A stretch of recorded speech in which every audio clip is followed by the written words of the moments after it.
Welcome, friends. LostScarf here, and it's time for us to have basically a podcast with two members of Asymmetric, the HMFIC, which I already forgot what it means, what it stands for, Zack Johnson, and Kevin Simmons, who does, oh shoot, I forgot all of a sudden. What are your things again? I do production and design, mostly. There you go. So you guys, I'm a big fan of Kingdom of Loathing and West of Loathing. A friend told me about Kingdom of Loathing maybe 5 or so years ago, and I checked it out and I played it. And for those who don't know, it's a website, but it's like a game RPG website, and it's a lot of funny jokes in there. And it's an RPG, and if you buy what it is just absolutely hilarious. Like the first joke, well, besides your classes, is the Oriole on a mountain. He goes, "I'm going to show you the ropes," and he just shows you a rock with ropes on it. And I just died from that. I love the first joke, and it's just a lot of funny jokes like that. A lot of people don't understand that Oriole is himself the Toot Oriole. Oh, how did I get that? That's a joke that, the actual very first joke is a joke that no one gets because it doesn't, when you read it, it doesn't sound like a dumb pun in your head. Oh my God. We like to start every game. We like to start every game with a bird joke that most people miss. Yeah. Okay, so I definitely missed the bird joke for West of Loathing. Which Your pet crow, Russell. I don't get it. Yeah, it's Russell. It's Russell Crowe. Oh my God. That's it. That's all it is. This is why I love you. Real simple, but yeah, nobody. I don't know how we managed to nail it twice. Trying to do it on purpose for the next game is going to be way trickier. Yeah. I love these games because there's jokes you'll get right away, there's references, and then there's just stuff you'll get 10 days later, which I really enjoy. Or 10 years. I really liked playing Kingdom of Loathing, and then eventually just petered off, and then West of Loathing shows up. I'm like, that sounds familiar. I'm like, oh wait, I know exactly what this is. And I was so excited once I realized what it was. And I'm just so happy it exists. It's really fun and enjoyable. I like it a lot. My favorite joke, just straight up, the first thing I saw was I went to options to do graphics. The good, the bad, and the ugly graphics setting. Yep. I love that joke. It slayed me right then and there. And stupid walking is my favorite thing. Whoever came up with stupid walking, I just giggle for minutes. Just the different walks you get. That cracks me up every time. Yeah, that's Wes Cleveland, the animator. I asked him, I don't know, a year and a half ago. I said, "Hey, can you do one goofy walk animation that we can just put in there as a joke?" And he came back with, he's like, "How about 20?" Like, okay. And then every time he had spare cycles, he would just add more to it, and he just kept outdoing himself. We got real lucky with him. Yeah, I never turn it off. It's just hilarious while you're going. It's just great. And I just, out of curiosity, I'm sure you've been asked this many times over the years, how did you go about doing Kingdom of Loathing? Well, I had a job. I had a series of jobs as doing sort of web database development stuff and a little bit of non-web, like Microsoft Office database app development in my professional life beforehand. And I kind of realized at some point, oh wait, I know enough stuff that I could just make a web game that was sort of, I was inspired by games from when I was in high school that I played on BBSs. There were these sort of asynchronous, one person would play at a time, games that you would play just over a modem, just text only stuff. And I kind of wished that there was more stuff like that on what was then the modern web, was now more than half of the history of the web ago. But there wasn't much, so I just decided to make one, and it kind of explains a lot of the choices. It was written just as well as I could write, and it was programmed just as well as I could program, and it was drawn just as well as I could draw. And I think that the one of those that was actually a strength was maybe the writing. The others were pretty passable. The drawing has definitely become its own style and has sort of blossomed into its own aesthetic choice. Yeah, having done it for a long time, I think it's definitely solidified into it's way more consistent than it used to be, and it's it feels like a style now rather than a limitation, which I guess is good. You can't help it. It's like Malcolm Gladwell said, if you do something for 10,000 hours, you will accidentally get better at it. You'll be stuck with it forever. That works out. And then, how did Kevin get into the picture? I actually started as a player of the game. I wasn't there at the very beginning, and it was about 6 months or 9 months after the game had come out. I found out about it and started playing, and then got through the content. There wasn't nearly as much at that point, and then I was not really employed at the time, so I just spent a bunch of time trying to break the game and sending in bug reports, and eventually sort of hacked my way into getting a job, I guess. Yeah, I had forgotten to mark the phone number private on the domain registration for it, and there was like an emergency. I was out at the bar one night, and there was this problem that had leaked out and became publicly known and was causing problems. So Kevin just called me, and I went home and fixed it, and then just just sort of became friends. And then I went to Boston from Arizona to visit him, and we ended up just like making an arrangement for some contract work, and then that just eventually turned into Kevin being the sort of asymmetric MVP. His title is producer, but he also like runs all the business stuff, and he does the overwhelming majority of like the QA and balance testing for Kingdom of Loathing, and putting numbers on stuff, and a lot of complicated puzzle design and stuff like that. So it's really kind of does a little bit of everything. Kevin and I think, have the least specific jobs of anybody. Like Riff is designer, mostly writer. Wes is animator. Victor is programmer. Ryan does the composition and sound design, and Chris Moyer does the back end tools and the programming stuff. He does a lot more content stuff for KOL than for West of Loathing, but he's all of our tools for developing West of Loathing look a lot like the tools for making Kingdom of Loathing. It's just this kind of web interface that's very, very crude looking, but it's just it's the way that we're accustomed to working. So, Wow. So that wandered off on a weird tangent. I like it though. A question is, as far as like the writing goes, is it all him, or do you guys just have random ideas or jokes and that gets in there as well? I'd say that in West of Loathing, and probably Kingdom of Loathing at this point, it's about 75% Riff, 25% me. He definitely writes almost all of the dialogue, and I write almost all of the descriptive text. And other than that, like writing for like when things happen and they're just being narrated to you in the environment, that's a pretty even split. But he definitely specializes in dialogue stuff, and I like the just item and effect descriptions and interactions and stuff is almost entirely me. But yeah, just because of the distribution of the actual writing in the game, it ends up being overwhelmingly mostly him. He wrote all the spittoons. Yeah, so he like all of the stuff that people note about West of Loathing is stuff that he wrote. Like he's our sort of like secret comedy weapon. Yeah, the spittoons are just, oh wow, at the spittoons. I can't help but it's just look closer and then do all the things with spittoons. Those are just hilarious to me. Really enjoy that. Yeah, people love them. Like for me, it's like I feel like the games personify like a modern version of like Airplane and Naked Gun and Mel Brooks movies. Like that's how I feel about them, and they're just hilarious. I really enjoy them. There's so many jokes coming out of them. It's great.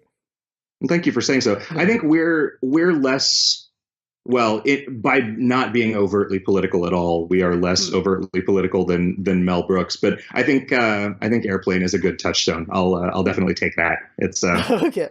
Just that sort of like, I don't know. I think the kind of absurdist comedy of the 70s is what I grew up steeped in, and so it's that kind of stuff, that the Naked Gun, that kind of thing. Just it can't help but inform my sensibilities. And Riff is about the same age as me. Blazing Saddles, I think, is something that we get referenced to, or in conjunction with. And I think though that's more like there's definitely Blazing Saddles is definitely like a movie about racism, and that's like that's just not a thing that we would do, right? So we've just sort of I can understand the comparison, but I think it is fairly superficial, just as it's a silly Western.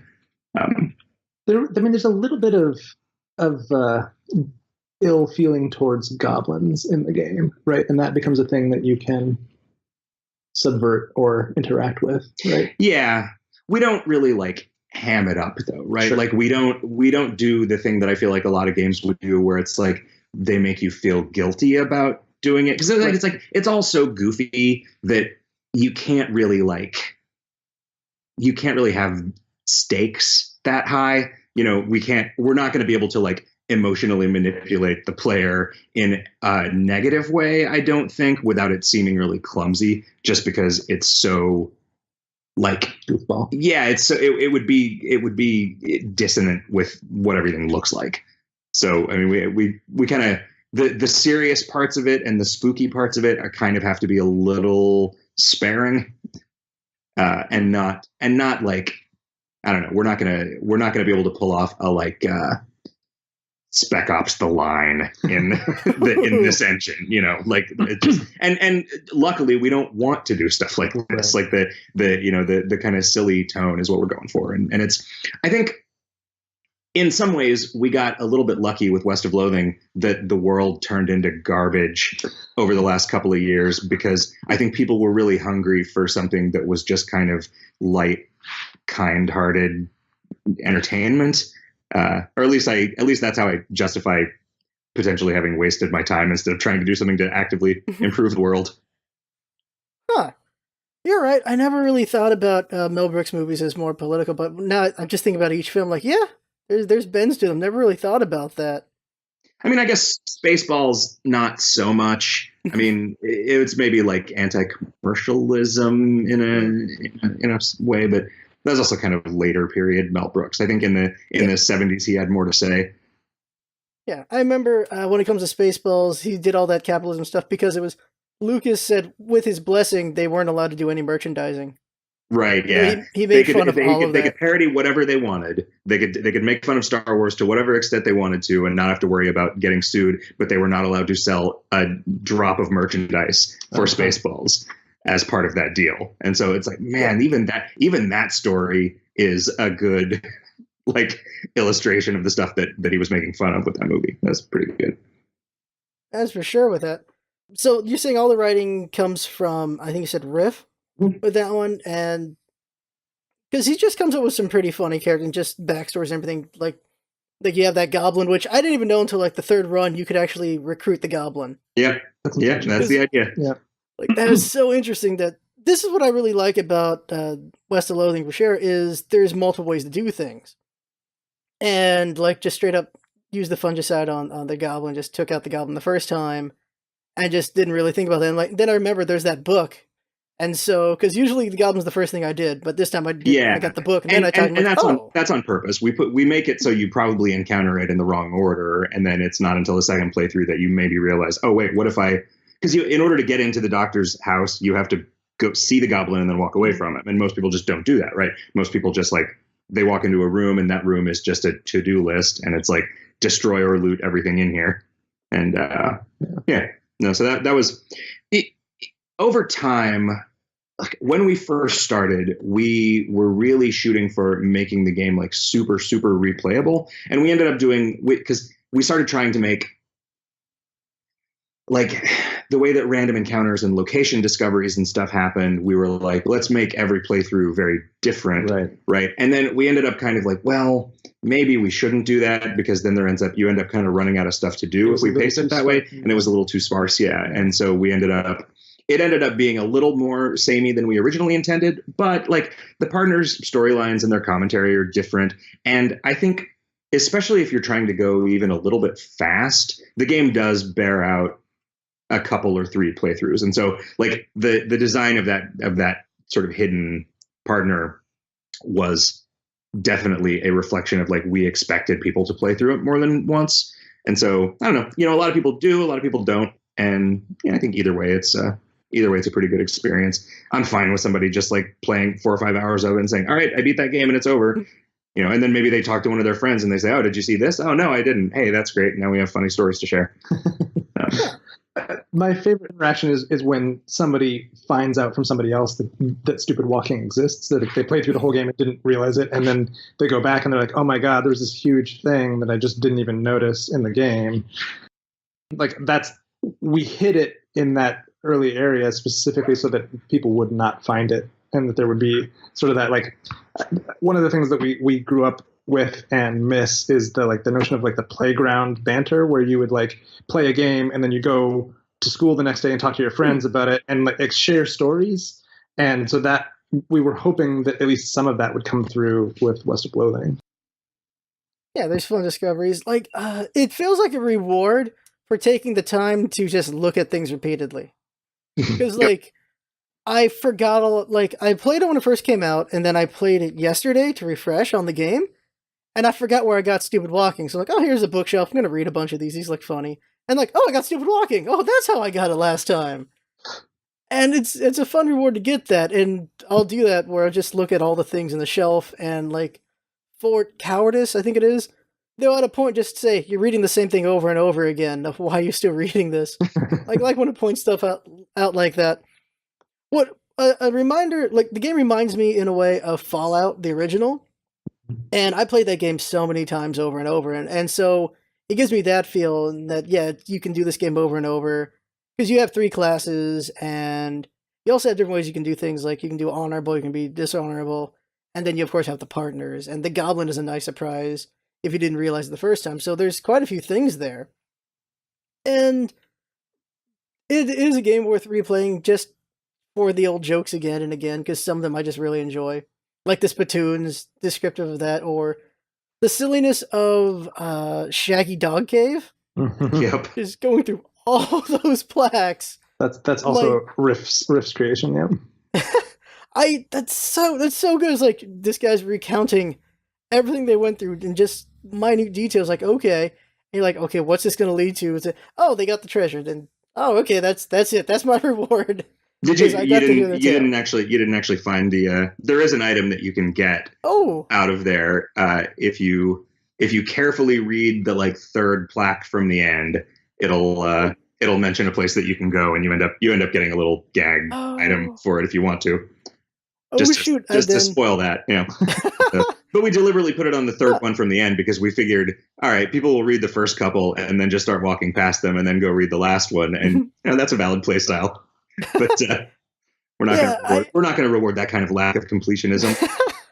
Yeah, I started skimming the last couple. Let me how much longer is it going to go? And I started skimming so I missed that detail right there.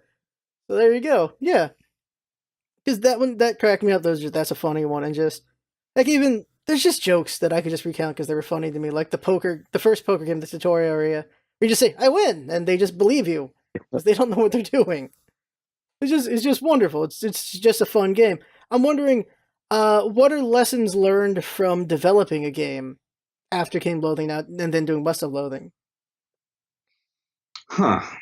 I think that something that we found over time is that if there is some gameplay element that we can't figure out what to do with it, if there's a puzzle that we can't figure out how to design a satisfying version of it, it's okay to just replace it with a dumb joke, because that's kind of what people want out of it. And it's like it's easy and it gives you a lot of bang for your buck in terms of like it not taking much effort to it's easier to make a dumb joke. Like I kind of wish that like I spent a bunch of time building out the system for playing poker in Dirtwater once you get to the main town, in the poker room in the saloon, and it's like, you know, none of that is as funny as the randomly generated poker rules on the poster. And I spent so much time on that, and I could have just written 3 funny interactions that you go in there and you do 3 things that are kind of like the tutorial poker games, and then you leave, right? And that would have been fine, and it would have been less work. And it's like it wound up not being all that interesting as a mini game, and most people just ignore it. And so I feel like, I don't know, I would probably elect not to do something like that specifically in the future as a result of learning that lesson. Well, I feel like it's hard to know. It's hard to know in advance what is going to stick with people. A lot of the things that we did super last minute, like so that quality settings, the good, the bad, and the ugly that you mentioned earlier, was very much something we did in the last week of development before we released. Wow. And there's an option. The colorblind setting was literally the last day before release. Zack just sort of threw that in there. So like there are things that people will note and find funny or interesting that almost were afterthoughts in a way, and stuff that we spend a bunch of time on didn't necessarily resonate with people. And you have no idea going into it, I think, what is going to stick and what isn't. So I think the idea is just do a bunch of things and do them all well, but nothing is super precious. Nothing is, don't be beholden to your particular darlings. Just sort of try to make things that are fun and listen to the playtesters and see what they're liking and resonating with, and then sort of try to reinforce those things, which is not a thing that we do much with Kingdom of Loathing. Kingdom of Loathing is very much a put it out into the world, and people either like it or they don't. But we're not testing things. West of Loathing had a long beta cycle, which was nice. We got a lot of feedback over the production of that and changed a bunch of things because of it, which was a nice change of pace from Kingdom of Loathing. And especially, I mean, the opening sequence, the Boring Spring stuff is, I think, probably the most sort of polished and rich part of the game, just because that was also our demo when we would go to trade shows. And so we would just watch thousands of people play it. And if like we saw a bunch of people try to do something and it didn't like work or give them a joke, we'd be like, we should put a joke there. Right. And so that just got so much iterative testing relative to the rest of the game. And that is, I don't know what to do with that. Like maybe next game we could just divide it into chapters that are like real individual and like demo all of them individually over time. Oh, so wow. that, I mean, I don't think that's a good idea, because then we've just like basically revealed the entire game before it comes out. But yeah, I don't know. I mean, maybe doing some more focused like in-person playtesting is something that we could do for the next part for different. But I think sections. you're right, though. It's the hundreds of playthroughs, thousands of playthroughs that really lead to the polish. Yeah. And so there's not a good way to do that for the entire game. Yeah. But, well, I mean, just you could spend a bunch of money or time. that's true. Something that was really nice about working on West of Loathing that we kind of had to constantly remind ourselves of was this is a single player game. We don't have to worry about a decision that we make unbalancing the economy, or we don't have to worry about a bug that one person exploits ruining somebody else's experience of the game. So like it was a lot easier in some ways, but it was tricky for us to like get out of the mindset of working on what's basically an MMO. And so that was just, it was nice, all told, to be able to just like, oh, you know what? It doesn't matter if this gun is slightly too strong. Like it just means people will feel slightly too awesome when they're using this gun in combat, and that's fine. That's how I feel about it with Susie. Like, running into so many cows, she's just doing double my damage right now. She is wrecking things. She's just, wow, she's strong. And, well, she hates cows for a good reason, so. Yeah. It's just like the joke the cows came home. Just, wow. I have not encountered what comes up next with the doll when you feed it blood, but I'm really curious how that's going to go. But that, just for listeners and just saying I have interest, that's what I've learned from a lot of developers I've talked to, is just the more playtesting they've done, the more they learned. Like, I've talked to Ian Flood from Yacht Club Games, who did Shovel Knight, and they're like, but just having tons of people play the game, we saw where to put the checkpoints. I think a lot of people feel like they don't want to, and this is an instinct that we dealt with, like, there's a part of you that feels a kind of ownership over a creative project that makes you not want to show it to people until it's done, and you just have to get over that. Like, you have to show it to people constantly throughout the entire process, or it's going to be bad. Like, unless you're incredibly lucky. Yeah. If you're very, very lucky, like if you like Mozart, get your games directly from God, and they're just perfect. They're just perfect as soon as you commit them to the engine. And that was the thing. Like we made another game between when KOL came out and when we started working on West of Loathing that we just didn't do enough testing. And if we had, there are a lot of like rough points in it that people would have told us about, and we would have canceled the game because it was too late to fix them. But but if we'd started doing it early enough, if we'd started doing it earlier, we wouldn't have ended up wasting so much time and gotten some good feedback from people that were not afraid to hurt our feelings. I think we would have probably made a bunch of changes. And so it's I understand the desire to not do playtesting because A, it's easier to not do something than to do something, and B, it's like it's very like. For a long time, for the first like 3 or 4 trade shows that we did, it was so emotionally draining to just sit there and watch people. Like, the worst thing that ever happened was, and this happened over and over and over again, somebody would sit down, play the game for like a couple minutes, and then just kind of shrug and wander off. And you're like, oh no, my baby sucks, but then that was only like yeah, it's not very many people. 15% of people. So like for the most part, it started to feel really good because it was like, oh wow, people start playing this and they don't want to stop and they're laughing and smiling the whole time. We're on to something here. So like let's look at what are the things that people especially like? Let's do more of that. What are the things that people ignore? Let's don't do that. Like what are the times when people are like, what do people do expecting a joke and then they're disappointed when nothing happens? Let's put a joke there. And that was just kind of the entire process. So it's finding just where to put things as you're showing it off and everything. It reminds me of like the Marx Brothers. That's what they did. They did their road show, and every day they noted where people laughed, where people didn't laugh. And then in the end, they made this show at the end where people laughed every beat, and then they made those into the movies. And so it's interesting just hearing just multiple developers like you guys and others, just like, the more playtesting they do, the more they find, which is, I guess, makes sense. Yeah, I mean that's what I hear from I like to read a lot of comedians' biographies and listen to interviews with comedians about the way that they sort of hone their stuff, and it seems like that's all stand up is. Like you tour doing stand up shows at clubs to like develop your act, and like you just are constantly noting like which things landed and which things didn't land, and then trying to figure out well, was this just this particular audience didn't like this joke, or did I deliver it incorrectly, or is it just a bad joke? Do I need to just cut that and focus more on the other material? And it's that being able to just iterate like that is so valuable for making anything better. Just out of curiosity, it was how much of the team was going around showing off the West of Loathing? It was typically just me and Kevin, or sometimes just me. Yeah, sometimes just Kevin. Kevin went to the first PAX by himself, but it's rough working. And I went to like PAX Australia by myself and showed the game there after it came out. Though it's hard to do a trade. It's not I mean we're grown-ups, we can do it, but it's less pleasant if you have to like find a stranger to come watch your laptop so you can go to the bathroom every time. But really with two people you can pretty much do it. It wasn't, it comes and goes. Like the frequency of that kind of stuff comes and goes as sort of convention season. Like the back quarter of the year is where most of it happens.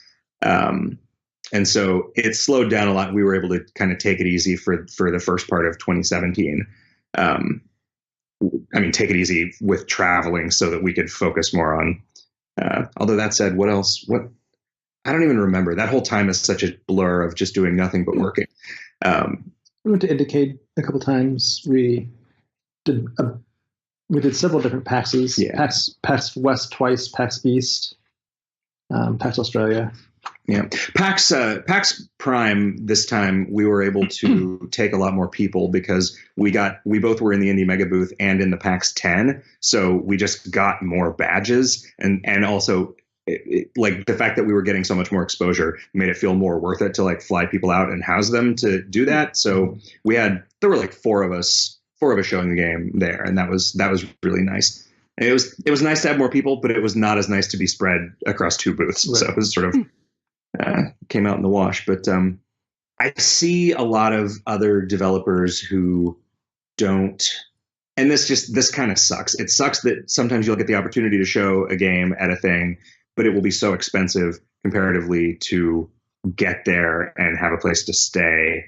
And we've in some ways, we didn't really have to worry about it because KOL was making plenty of money, basically, right? So we are accustomed to just sort of operating as a business with a certain amount of cushion financially. But like other people just don't have that option. And we've been doing this for so long that we have a network of people that we can like crash on couches and stuff if we're showing in a lot of cities. There's like we just have a lot more options than we would if we were just starting out. And I wish that there was more of a culture of shows that treated people who were showing games the way that like academic conferences treat speakers, where it's like part of this is like part of our budget is just flying you out and putting you in a hotel so that you can demo your thing. And there's just so much of it, and that there's so many games and people are so hungry to show stuff. So you're going to get people who will go into debt to do it. And those conferences don't tend to have a lot of money, right? Because you can't charge $300 to get into PAX. Actually, I have no idea what they charge to get into PAX. Yeah, I'm not sure. Maybe they do charge $300 to get into PAX, but it's so valuable to show the game to people and see the way that, like, just to be forced to stand there and watch people interact with it. Yeah. People who don't know anything about your property or know anything about you, so they have no preconceptions, really. Yeah. Like, you're never going to be able to find that, like, doing playtesting at home. You're just not going to be able to get 300 strangers to play your game. Like, maybe you could. Maybe independent developers should just start, like, setting up tables on the sidewalk in front and say, hey, you want to play this video game? And then, like, most people will flip you off. But the ones who do sit down and play, maybe you'll get some valuable feedback from them. Local playtesting. Yep.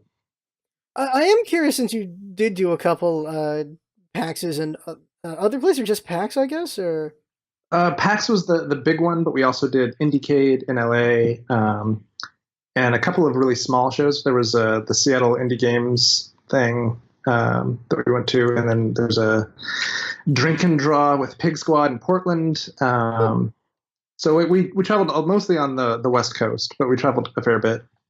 Okay, I'm curious if there was any, like, regional trends, like any jokes that landed with a certain group more, or gameplay stuff. Not really. I don't think it's set in the setting, like, nobody is from the Old West. Yeah. So the setting, is not gonna like, I mean, there are people who like Westerns and people who don't, but I also kind of feel like the internet is sort of where the game is from, and everyone who goes to any video game conferences also kind of lives on the internet. So I think it's reasonably universal, at least in the kind of demographic that we're likely to encounter there. But no, that's interesting. I hadn't thought about regional. Yeah, I hadn't really thought about the way that different people would respond to it regionally. Because, I mean, I spent, from the time that I was in high school until like 5 years ago, I lived in Arizona. So I was a lot closer to a lot of the sort of desert tropes, but they're not super relevant to the understanding of the gags, so it's it's an interesting question. Okay, yeah, just because sometimes a joke will land wherever you are, but I was just curious on that one. Another one is, actually, I'm just kind of curious what the next one will be, if it's another Loathing, and if it's, I don't know, like Galaxy of Loathing or Sea of Loathing, I don't know. Right now we're working on DLC and ports for West of Loathing. So we've got 3 good-sized add-on DLC chunks planned. We don't know how long that's going to take, actually. This first one has taken way longer than we thought that it would. But I don't know what that means for the following ones, because we're also just, like, very tired. We, like, after August rolled around and the game came out, we were all just kind of mentally and physically exhausted from it. Well, and the work kept going. There was several months of just ongoing support and bug fixing and stuff, which is still ongoing. But, like, there were 2 months, I'd say, after the game came out where you still couldn't really relax. Yeah. And so, I mean, we're still like at least a year off from really starting on the next game, but it's definitely going to be a Loathing game. It's definitely going to be in the same engine. We haven't really fully committed to a setting or theme yet, but we got a pretty good idea of what it's going to be. We're not going to go to space for the second game. That's kind of what everybody is expecting, but that is going to require better ideas for things than I currently feel like I have. I think for people who like West of Loathing, the next game will not be a disappointment in terms of theme, because I don't think the theme actually matters that much. I don't think that the story actually matters that much, because what you're there for is the goofs. I can imagine doing some sort of, like, small side project or something that was in space. Or but a full game, I think, was probably going to be. Yeah, it'd be nice to work on something smaller that we could figure out, like, what does space look like in this art style? Because that is the thing that I just don't have a good idea of, because it does not work at all on a black background, right? And so, is space just white? I think space might be white in black stars. Space is white with black stars. Yeah. R.I.P. David Bowie. A question as far as the bugs go. Were there any, like, real nightmare bugs that, like, they just lasted for a long time, or they just led to another problem and another problem, like domino effect or anything like that? Our programmer is so good that we did not have a lot of real significant problems, at least that bubbled up to us being really aware of them. I think he had some stuff that he struggled with Unity. There was a weird persistent issue that only ever happened to me that took us a long time to figure out how to fix. That was just some issue with the way that Unity's built-in sound processing stuff works. That it would only for me, and it happened on every computer that I played the game on, but it never happened to anyone else on the team. As far as we knew, it never happened to any other testers, where the game would the sound would get real stuttery and the frame rate would tank, and it took forever to diagnose that because it was just like, I would just have to describe it to Victor because it was not reproducible for anyone other than me. But that wasn't that big of a deal. It was just like, oh, that's weird. We don't know how to fix that. And then suddenly he figured it out and fixed it, and nobody's had to deal with it. They're not really bugs, but getting the game performant on iOS was pretty tricky. Like we demoed on iPads and they were fine, but trying to get it to run well on like the older like iPhone hardware has actually been way, way harder than we expected. And you wouldn't think about it because it looks super simple, but our sprites are actually gigantic, like just huge textures, and storing enough of those in memory and swapping them out actually is a non-trivial task. So that's been a little in modern 3D engines. The way that they handle putting images on the screen is really not optimized for making this style look good. And so the textures just have to be so much larger than you would expect them to be, because otherwise they get shrunk down and compressed and are just extremely ugly. And so it does not have like huge performance requirements, but it has higher performance requirements than you would think based on what it looks like. And so, yeah, there's the technical side of things has been way harder trying to get it running on phones than it ever was on PCs, because it was just, we weren't pushing it very hard for that scale of thing. Like if you have, like, everyone who's playing video games on a PC has a pretty decent 3D card at this point. So, it's, we were able to target, I don't know, 6-7-year-old hardware and be fine on that. But with phones, you just can't. It's, I am curious about maybe a mechanic or a joke or something that did not make it into West of Loathing that you really wish you could have gotten in there. I don't think there's any jokes that had to be cut, because you can always just pile more jokes on. I kind of, we kept putting off a like huge pass through the game to try to make combat better. And so the combat ended up being pretty nominal. Like we just ended up settling on, let's just make it really easy so that it kind of doesn't get in the way of gameplay. And like, that was the one hit that it took in basically every review, was that the combat was just sort of dull. I think the system had a lot of potential. We just kind of were never in the mood to try to make it good, and then we ran out of time and just had to release it where it was. But if you look at I think the fights in Fort Memoriam are pretty good. The ones where you're playing the war game with the soldiers and the cows. I think those are kind of interesting as puzzle fights, and that sort of demonstrates what the combat engine is capable of. We just didn't do.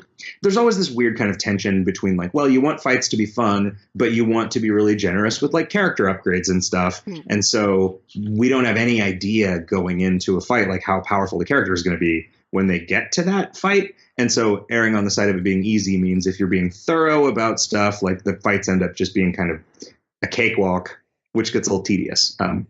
I don't mind it. I kind of like doing a little bit of boring grinding in RPGs. I find it sort of relaxing and meditative, but I know other people don't feel that way. So I guess I don't know. It should have just been a JRPG instead of a Western RPG.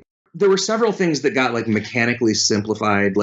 In the beginning, I wanted it to be kind of like Kingdom of Loathing, in that there were doing muscly stuff made your muscle go up, and doing smart stuff made your mysticality go up. And we had 3 different sort of flavors of experience points that you could spend, but that ended up just being really complicated and confusing to present to people. And so we ended up simplifying that quite a bit. I I forget what else. There were some other systems that kind of got simplified over time. There were pretty fundamental changes to the way that like combat resources worked. Yeah. But nothing. There wasn't really anything significant that had to be cut for scope. There were areas of the game that we had planned that we cut. Just running out of time, but we tended to cut the ones that we didn't have great ideas for, because I mean those were the last ones to make, right? Were the ones that we like never really gelled, sort of design wise. Theoretically, there were going to be a series of ghost towns, but it just made more sense to have one really complicated one instead. Yeah. Okay. All right.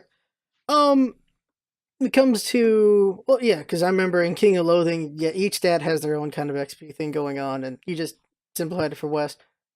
I want to ask this just as a fan. Favorite joke from Kingdom of Loathing from both of you? Oh, I don't remember that.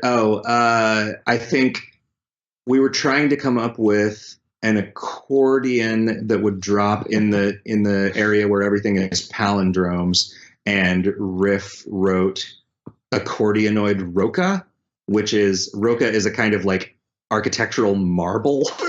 And so accordionoid roca is a palindrome and also describes an accordion that is made out of marble. And I think that is basically my favorite thing that has ever gone into there's one other joke. The coffin lid is probably my favorite. Oh yeah. That was, I can't say that because I think I'm the one that wrote that. Yeah, so it was like, you have to look up the description of the coffin lid. Yeah. And so one joke that I wrote that I liked a lot is that when you're fighting giants and one of the drops that you get is like a cherry tomato, and it's like a normal sized tomato to you, but it's like, it's funny how perspective works. To you, this is a giant tomato. To a giant, it's a tomato that you shouldn't eat because he dropped it in the toilet earlier. Like just subverting the expectation that you're going to say to him it's a small tomato and to you it's a large tomato. But anyway, they don't always work for everybody. I like those trail off ones. That's funny to me. I think also in West of Loathing, in the second room of the house, there's a hat rack, and if you click on the hat rack, it just says nothing on the hat rack today. And that is one of my favorite things that I wrote for West of Loathing, because of its insinuation that, like, what would there be? Like, is a hat rack like a to-do list in this world? Like, in what world would there ever be anything on the hat rack today that you would say it like that wouldn't just be somebody's hat, which wouldn't be unexpected? I don't know. Nobody else likes that joke as much as I do, but one person screenshotted that joke and tweeted about it. And that made it all work. Nice. I got to ask the same for, of course, West of Loathing as well. Just favorite joke from those. I like riffs when you're in the first Goblin city. If you speak Goblin, you can sneak in the back of the theater, and you can watch a Goblin deliver Hamlet's soliloquy in Goblin speak, and that is a masterpiece. Pretty good. Yep. It's Riff did a great job with that. That was one of those things. I mean, like, this was a thing that Riff pointed out that I hadn't ever really articulated about the way that he and I work together on writing this stuff. Like, I credit him with being like the mastermind behind that, and that being like one of my favorite things in there. And then he pointed out, it was like, yeah, but it was your idea to have a Goblin delivering Hamlet's soliloquy. Like, I can write it and make it funny, but I would never have thought of that. And like, when my sort of setting the constraints for these things to happen and giving like broad strokes, like, this is what, like, I wrote the very first Gary conversation and I was like, oh, this is what goblins sound like. And then he just took it and ran with it and just figured out everything that was funny about it in every subsequent Goblin conversation. And I think we work together in that way really, really well, because he doesn't necessarily want to like decide what's in a room, but once someone decides what's in a room, he can definitely make it all funny. And so that's just, that's just a skill set that we have developed in tandem from writing together for 12, 13 years at this point. How long ago did we Riff? I think it's like 12 or 13 years. Yeah. Yeah, that's something that's hard to, like, when people are like, what's your secret? Well, just do it forever. Like, be be old, and then you'll be pretty good at having a consistent style and producing a lot of it. If you get the opportunity, I recommend being successful 15 years ago, and then that success affording you the opportunity to practice what would otherwise be a very useless skill. That's really good. But also for you, Kevin, your favorite joke, or it might just be the petting cemetery, the existence of the petting cemetery, because that just cracks me up every time I think about it. like I liked the tutorial, not the tutorial, the prologue graveyard with Davy Crockett. He just showed up too early. Mm-hmm. Yeah. Like 3 centuries. Like I like that. Just the Dave yard and just a bunch of Dave jokes, and there's just so many clever things. And they all need to die. Yeah, some of those are real Daves that we know, and some of them are celebrity Daves, and it's an equal opportunity Dave. Exactly. It's such a clever game, and at the same, I'm kind of just selling the game for the viewers as well, because it's so good. It's very enjoyable. Like another favorite is got to be, I can't remember the name of it right now, with the spider, danger spider, and you can go fight these guys and arrest them, or you can let loose the spider and get the heck out of there, and then come back and they've been grabbed, and that's funny. Oh, hot dog. Like, that's in that area too. Yep. It's like, turns out someone's already got a hot dog, so my things are called hot dogs. I'm like, oh my god.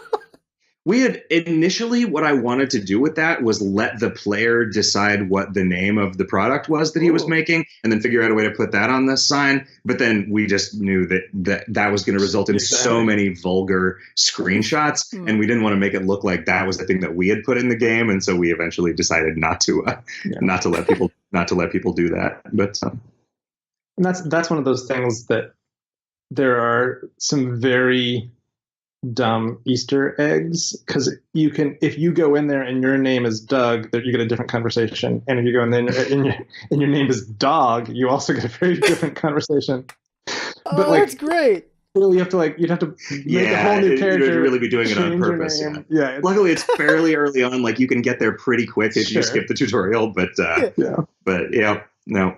We really delight in hiding stuff like that in there. And that's the kind of thing, like, if we had infinite time, there could be so much more of that, And so it's always like trying to figure out, like, well, like, is this funny enough to me to spend the time that it's going to take if only 0.1% of the people who play this game are ever going to see this? And like, sometimes the answer is definitely yes. And sometimes the answer is sadly no.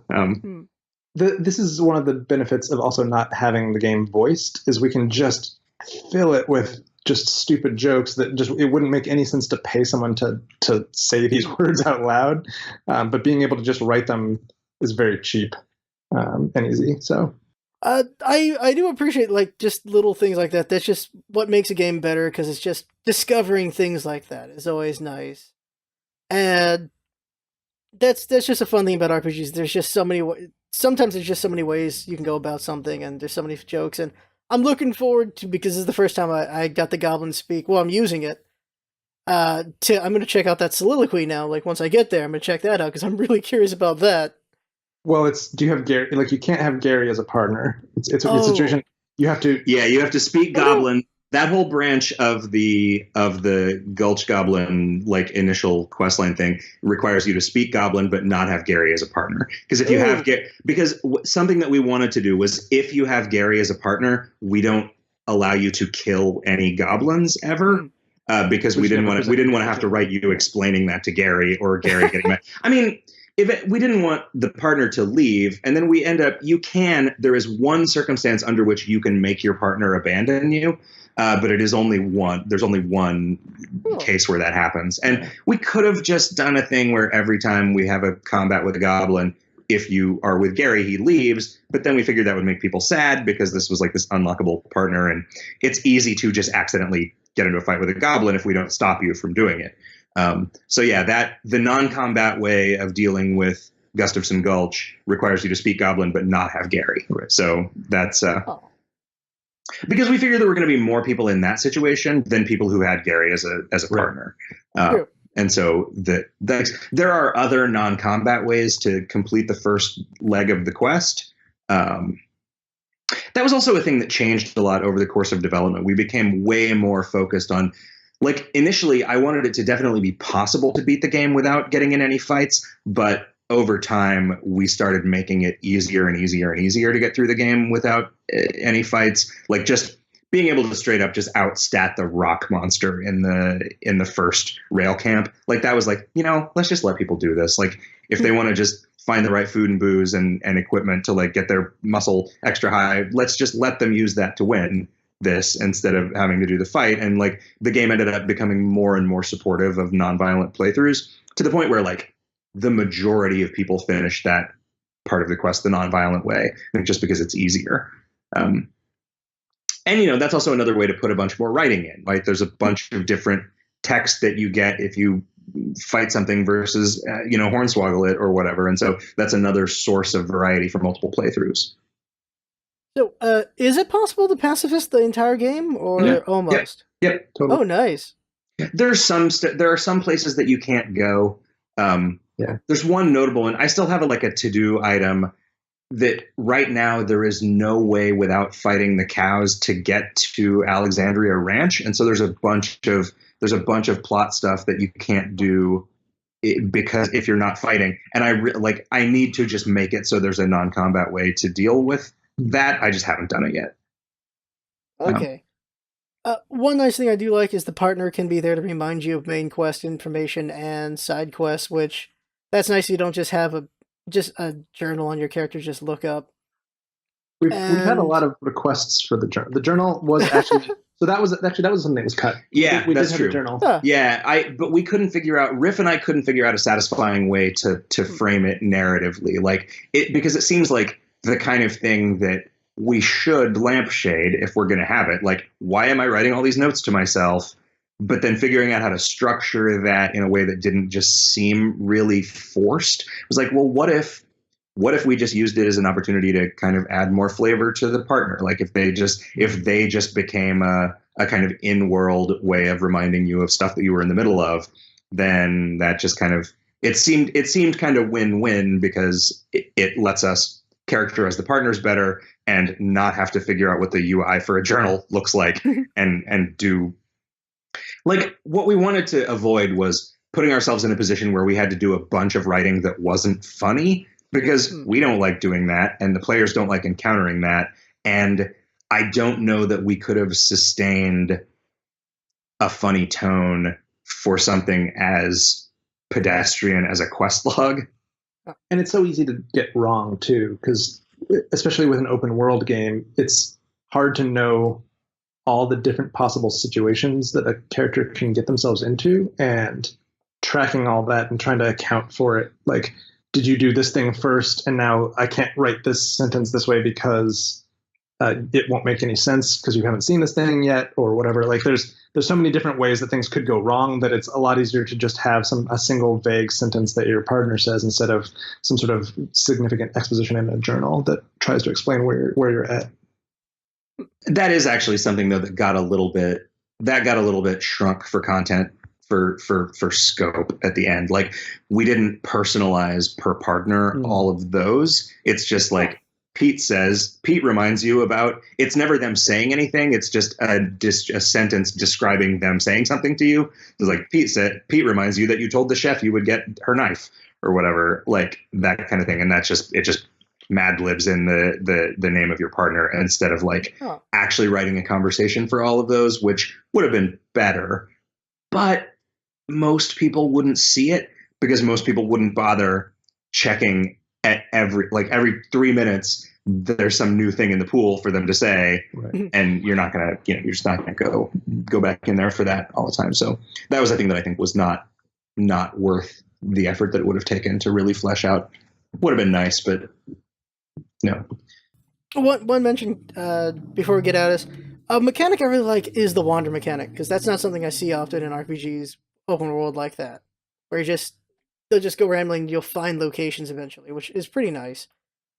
But one thing, just saying, like the RPG is it's a very refreshing game with how open world is, because it reminds me of classics like Fallout, but it's a newer kind of feeling one, and just the multiple ways you can just handle situations. I like that a lot. Like being able to violent your way through or talk your way through. That's really nice. You feel really clever when you do the non-violent way, I feel. And just before the final question, I guess just evaluating the games yourselves, like how do you just feel about West of Loathing at this point?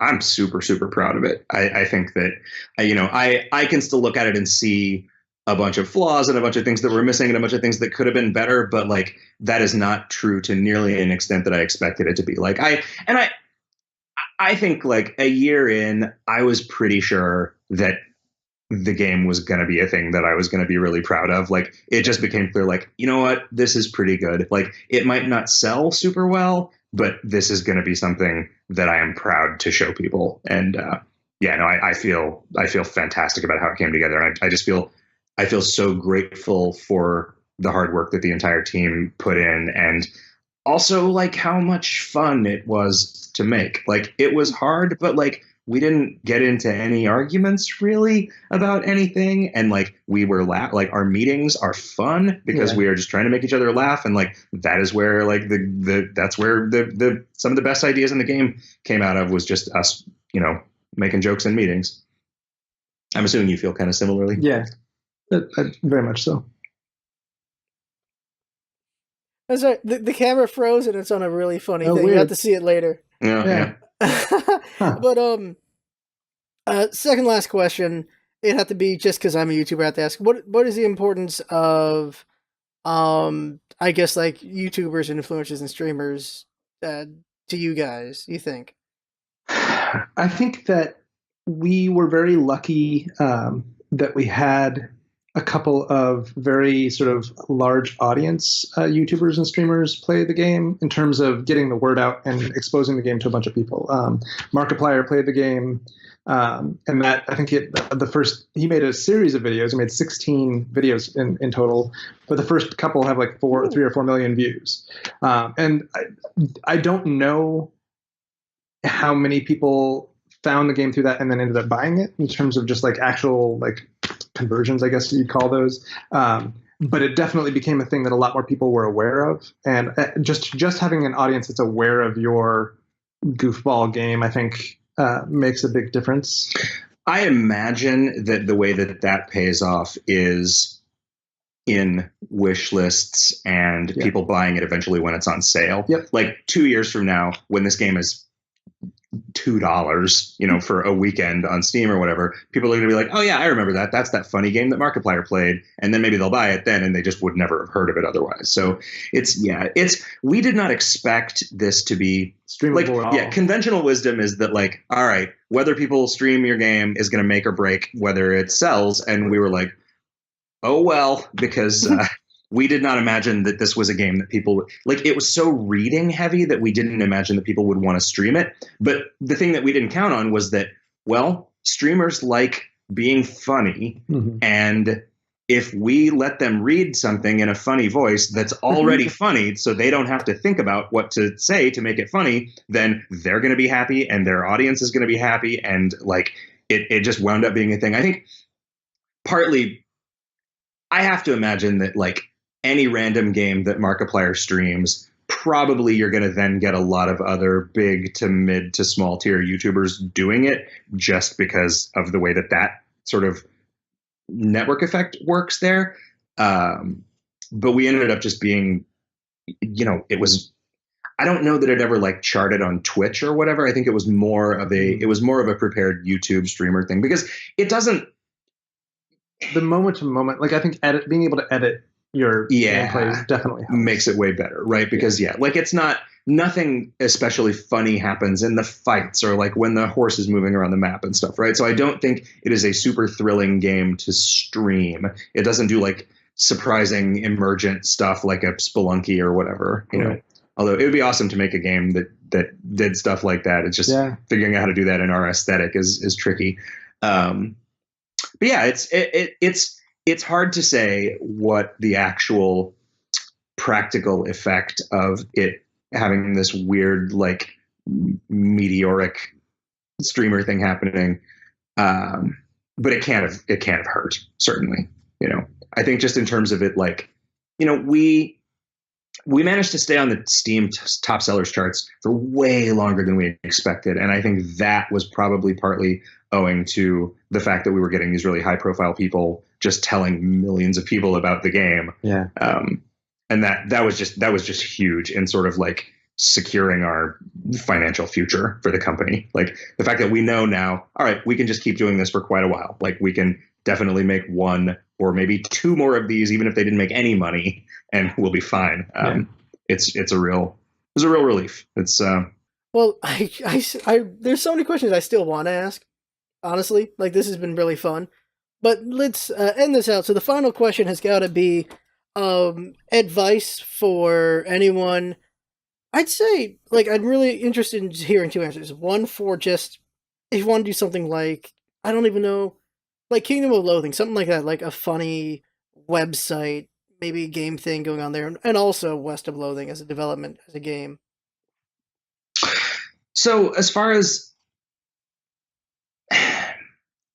the difference between Kingdom of Loathing and all of the other projects that I started that never got off the ground and that nobody ever heard about is that I just did it and showed it to people and put it out there after like a week. Right? Yeah, I worked on it for a week and then I just said, all right, hey, anybody want to see this thing I'm working on? And then a few people did, and then those people were excited, and I'm like, oh well, okay, if these people are excited, I should work on it some more and tell some more people about it. Was there some way for them to talk to you in the earliest version? The chat, I added the chat pretty early, like in the first few days. Okay. And so yeah, it was so being able to have like instant feedback on a project very early on, because I feel like there are a lot of developers doing similar things where they'll stream development of a game. Yeah. But this was a little different in the sense that it was a game that you could actually just go and play instead of just watching somebody working on it. And that's hard. That's not something you can do in every medium. You know, it was. But I think the better lesson there is, like, rather than trying to figure out how to make a game, I just took something that I already knew how to do and made a game out of it. And I was lucky that it happened to be like enough programming and you know, the stuff that I already knew how to do was lent itself pretty well to the specific kind of game that KOL was. But there weren't other things like KOL. And I think that's because I didn't look at games and say, oh, what's a game? I'll make one. Right. I looked at what I was capable of doing and made a game using those skills. And then that's why it ended up being a thing that people hadn't seen before, is because it just was accidentally. Well, there's that whole notion of like, to be a successful person, you take a list of the things that you're good at on one side and a list of things that you enjoy doing on the other side. And anywhere that those cross over, like any sort of connections there, that you do that thing. Right. So if this is something that you enjoy and you're good at it, then there's also, I need to find a better way to articulate this, but there is a thing, I think this is, it was some photographer that wrote that it's the Helsinki bus station theory, which is that if you,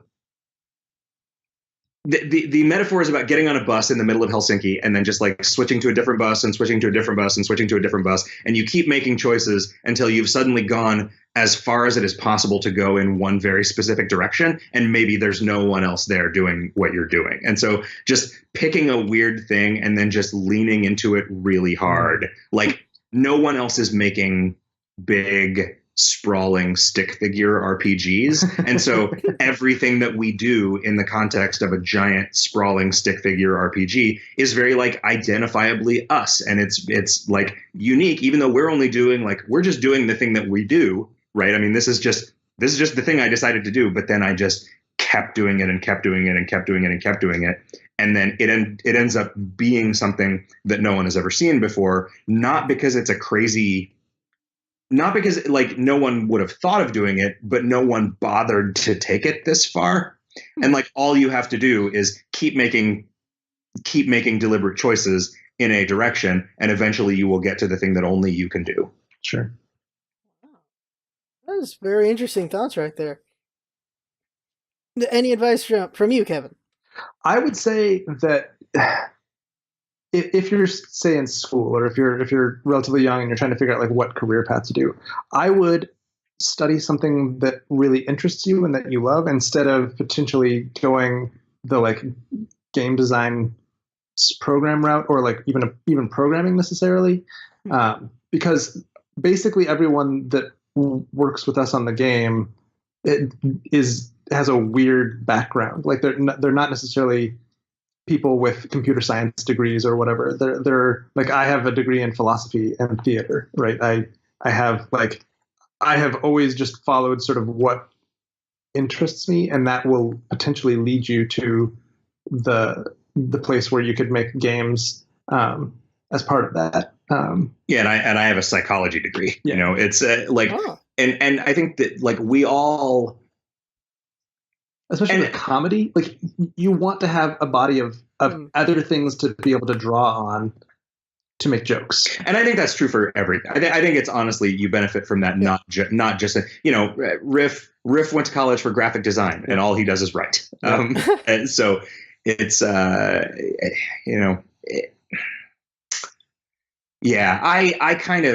always get a little nervous when people talk about college game design programs because I've never met anyone working in the industry who came out of one of those. And I'm not going to say like, oh, these are scams or they're a waste of time or whatever, because like, go to college for something that you like. Like I'm not not going to try to stop you from doing that. But it's like, I always think like, I would kind of rather, if I were going to hire somebody, I would rather hire somebody who got a degree in some weird thing and then learned how to make a game on their own and made something than somebody who got a degree in making games but doesn't necessarily have any cool games to show me.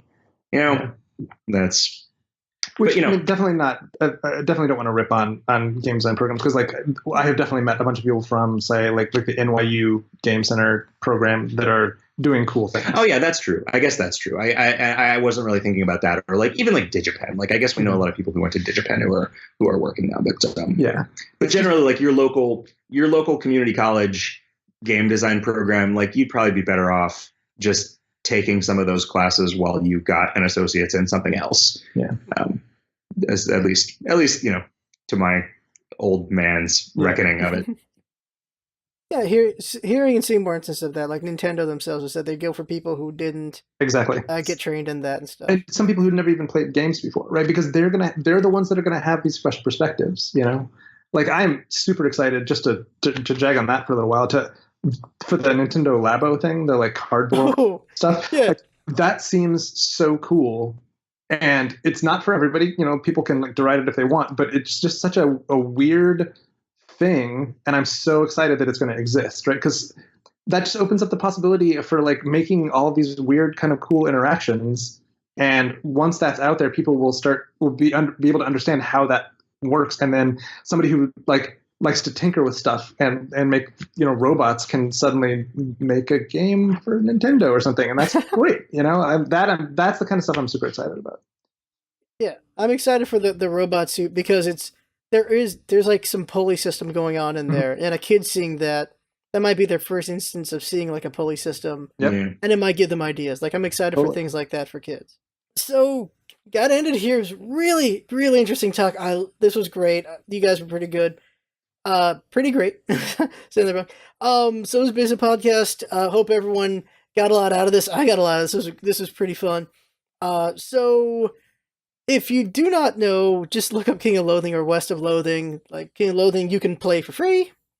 You can play right now. It's really, I find it hilarious. It's very enjoyable. West of Loathing, you can find that on Steam, on, you said iOS. It's not out yet on anything other than Steam and God. Okay. We've just been sort of slowly struggling through those ports. Yeah. And I would assume trying to get it on Switch as well, and we'll see. Thinking about it, yeah. Other places. Okay. So my bad. So it's only on Steam. Correct. Right now. Okay. Yep. So my bad on that one, because when you started saying like, oh, I didn't know that. I was like, oh, well, yeah, it's not out. it has taken us much longer than we expected to build that port, and to the point where it's not even done yet. Yeah. So. Okay, but it's something to look forward to if you're an Apple user then. Yeah. So that's good news there. And so, anything besides King of Loathing, West of Loathing, you guys feel like need to be plugged before we head out? Well, you can listen to our podcast, Video Games Hot Dog, at videogameshotdog.com. It's me and Kevin and Riff and Jim Crawford, the fellow who made Frog Fractions. Really? Yeah, pretty good show. That is interesting. Yeah, because when I was looking at Kingdom of Loathing, I saw there's a podcast. I'm like, okay, I should hear this. Did not have the time to hear it before this, but I definitely want to check it out. So I will hear that at some point. So yeah, there's a podcast as well, everybody. So this is it. We had basically a podcast with me, LostScarf, and with Zack Johnson and Kevin Simmons. And thank you guys for being here. Hope Thanks for having us. all had fun. Hope you all had fun watching and listening. Thanks for coming by, and see y'all next time.